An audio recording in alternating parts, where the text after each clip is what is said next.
Welcome to the Discipleship Discussions podcast. We believe everyone can be a disciple who makes disciples. Our goal is to help you with this process. Each week, we take the lesson taught through basic discipleship and break it down in a discussion format. Now, let's join today's discussion. Hey, welcome back to our podcast. With me, as always, is Dr. Patrick Latham. Today's topic is staying fresh. This is part of the prayer series. And Patrick, when I first hear the title, my thought goes to middle school camp or just any summer camp with middle school boys and how they are not fresh. I know you did student ministry for a while. Yeah. So the antonym, right, of, I don't even think that's the right word there, but opposite of middle school boy at camp, we're talking about keeping prayer fresh. Your second teaching point was using prayer prompts. Now, what does that look like in your life? Yeah, I think we all have things we struggle with. You know, I had a pastor when I was in college. You know, it helped me. He said every believer, every Christian has kind of that one thing they struggle with. I have struggled with speaking right now, but that one thing they struggle with. But you know, for some people, there's a few things. You know, I look at 1 John 2:16, where it says, all that is in the world, the lust of the flesh, the lust of the eyes, the pride of life. Seems like we've all got to struggle in those three domains to some degree. Eve had it in the Garden of Eden. Jesus had it when he was tempted in the desert. The kings of Israel were tempted in all three of those areas. So there is no temptation that we experience that is not common to man, right? Paul tells us that in one of his letters to the Corinthians. So we all stumble in many ways. James says, James 3:1. So I would say, you know, instead of giving in to that area of struggle, instead of being overwhelmed by it, use it as a prayer prompt. Use it as a platform or a springboard to pray. So what that looks like in your daily life is like, man, train yourself the moment you enter into whatever that struggle is. Maybe it's comparing yourself to another person. I know some people really struggle with that. You know, you hear that they got a raise or a new job or a new car or a nice new home, and you start to feel jealous. Flip the script on that jealousy and use it as an opportunity to pray. Instead of stewing in your juices about instead of comparing or try to find a way to criticize them to make yourself feel better, use it as an opportunity to pray. And then realize this, every struggle has an opposite in the realm of Christian virtue. So bitterness, the opposite would be love and forgive. Arrogance would be humility. Jealousy would be contentment. You know, so be wise and know what the opposite is of your struggle, and then pray about that thing. So rejoice with those who rejoice, weep with those who weep. So let's say I was struggling with comparison. Let's say I was struggling with comparing myself to you. And let's say I found out that you went to the Alabama game and they had this halftime deal where you could kick a field goal and win, you know, a brand new Chevy Corvette. All right. And I hear, did you hear about Benji? He kicked the field goal at halftime and he's coming home in a new Chevy Corvette. You know, I may be tempted to think, man, that sorry joker, he got a Corvette. He doesn't deserve it. You know, I deserve it. I'm older than him. I've been driving longer than him. I've got 3 kids. I need a car, you know, like that. So, you know, maybe I'm tempted to, you know, be jealous and compare. And so instead of, again, stewing in my juices over that, what I can do is like rejoice with those who rejoice. Lord, thank you that Benji, man's got this awesome car now. Maybe even pray for you, help him to pay the insurance payment. That's you know? right. So, but then, you know, I would think contentment is the antidote to comparison. So what I would do in that situation is then pray, Lord, thank you for the car that I do have. Man, there's a lot of people in the world that use animals or bicycles or their feet for transportation. I've got a car. Thank you. You know, and just using struggles like that in life as prayer prompts is a great way to bring ourselves back to the truth, back to the Lord, and stay spiritually grounded and happy. Gotcha. No, that's good. And I think if there was ever a made-up story, that was one. And so the thought of me like kicking, I don't even know if I can make an onside kick. Yeah. So that's good. One of your points, maybe your third point, was pouring out your heart in prayer. And you've talked about this in other episodes, but elaborate on that, or maybe what that looks like specifically in your life, and kind of the Lord's expectation there, where He's expecting us to pour out our hearts and not just mumble a prayer. Almost like, God's good, God's great, thanks for food, let's eat. Something like that. Yeah. But elaborate what that looks like. Yeah, I read a book a few years back called, I think it's called Emotionally Healthy Spirituality. Oh, Pete Scazzero, maybe? Yeah. Awesome. I was gonna take a shot at that last name, but you know how I am with last names. Yeah, so. You're good. So hey, good book. And then I read the one for leaders as well, like the Emotionally Healthy Leader. About that time, I was visiting a friend who was a Christian counselor, and he taught me on this this idea of Lamentations 2:19, I think, where Jeremiah said, "Pour out your heart like water before the Lord." And I realized I was in a place where, kind of typical American male, maybe, that I didn't process emotions well.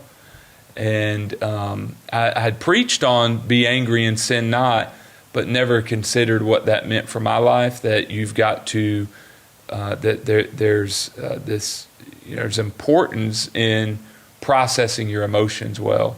And emotions in a lot of ways are what they are. Some can be sinful, but usually we sin in response to an emotion, trying to cope or handle an emotion. So, I had to, learn to better process emotions. And in doing that, I began to see that Scripture really encourages this. That Scripture, the psalmist, Jeremiah, you see it in the life of Jesus, sweating, as it were, great drops of blood. That, prayers were emotional for many of the saints in Scripture.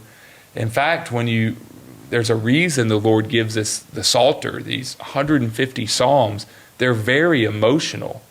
And I think the Lord, in doing that, conveys this truth that our relationship with Him should be real, and we should pour out our emotions, share our emotions in prayer. And I just found great help in that. As I do that, I go into my prayer time, I'm praying about a subject, and I'm more likely to share with the Lord how I feel and what I need.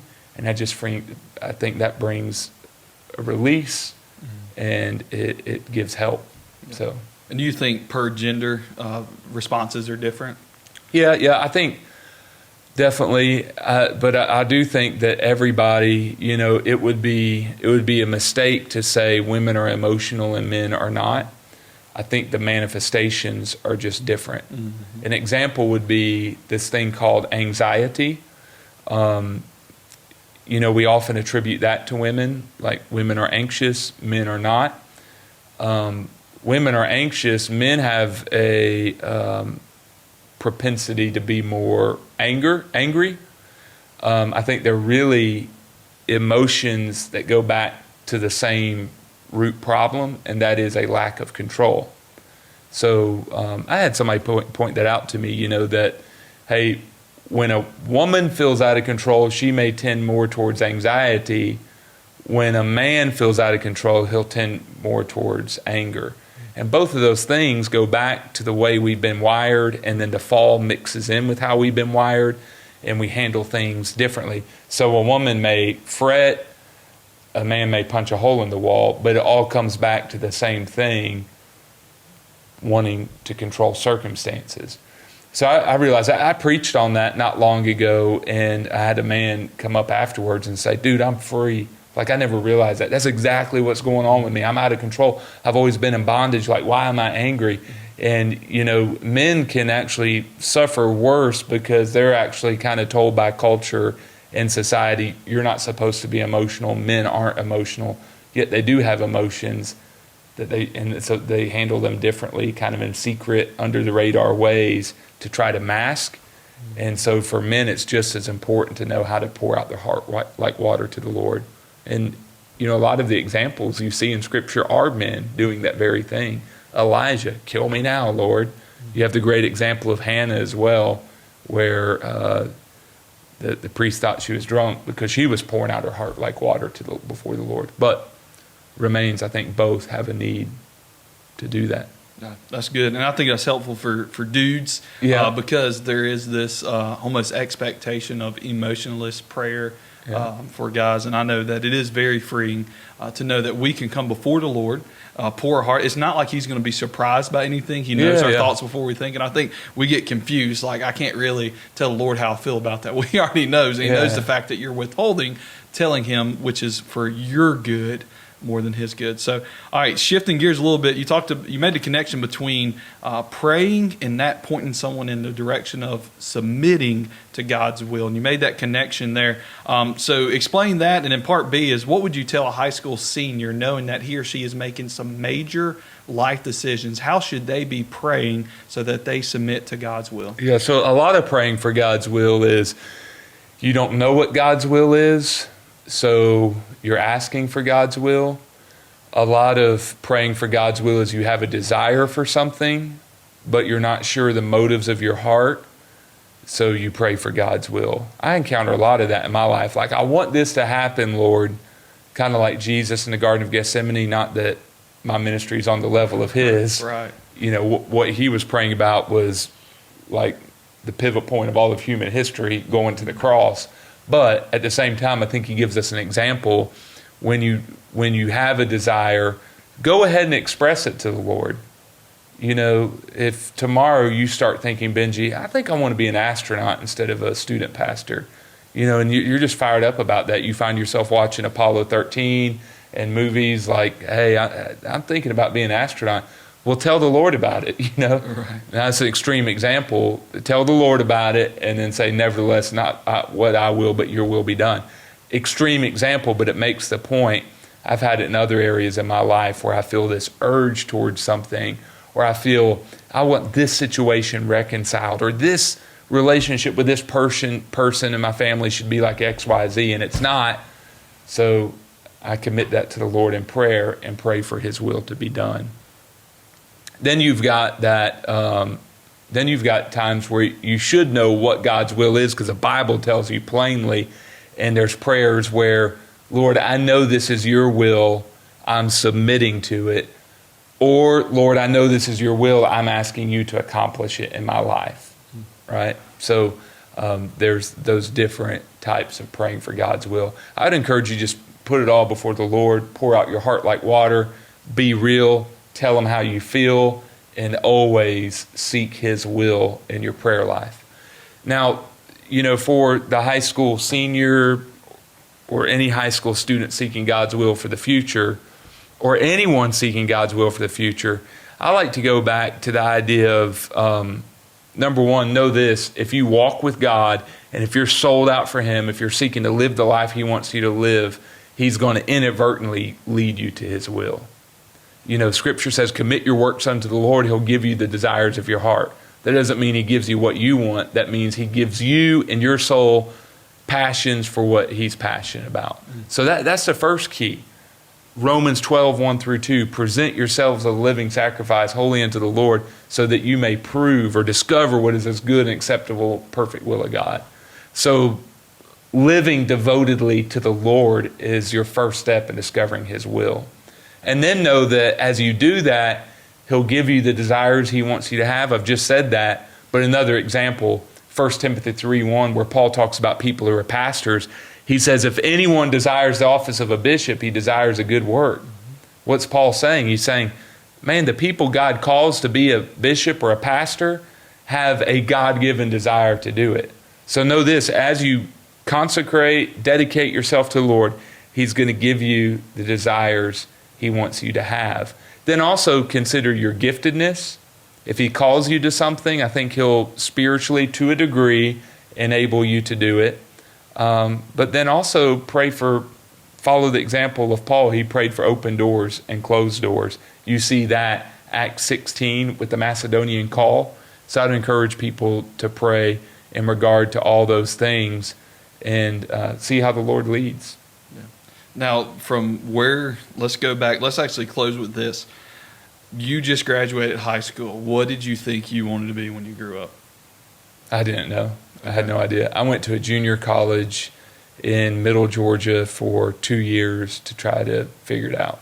So I actually think there's a lot of merit in that. They say, I remember reading when I was about 24 that the male brain isn't fully developed to like 22 maybe or something like that, or 23.